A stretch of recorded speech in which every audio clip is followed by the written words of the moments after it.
High কমিশনে ঢুকে জাতির পিতার ছবি নিয়ে অপমান করেছে। এত সাহস কোথা থেকে পায় আমি জিজ্ঞাসা করি।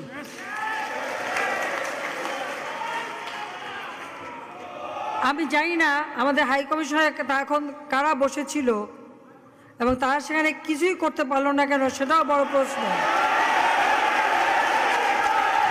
আর আমি আমার প্রবাসী যারা বাঙালি, না আমার প্রবাসী বাঙালিদেরও আমি বলবো যে যারা এই ঘটনাগুলি ঘটিয়েছে তারা চলাফেরা করে না, তাদের দেখেন না।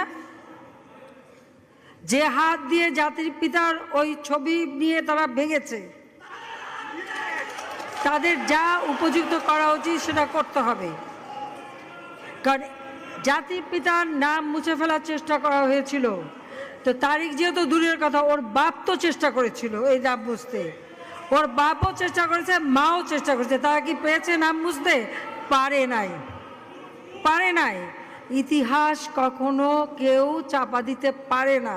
আর জাতির পিতা তার 7 মার্চে ভাষণে বলে গেছে যে বাঙালিকে কেউ দাবায় রাখতে পারবে না, পারে নাই দাবায় রাখতে। তা আজকে এত বড় দুঃসাহস হয়ে যায়।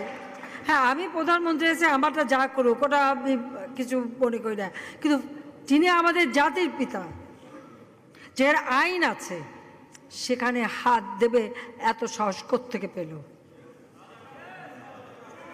তারিখ যে ভুলে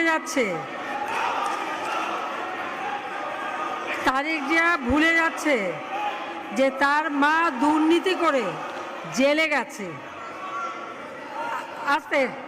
আজকে তার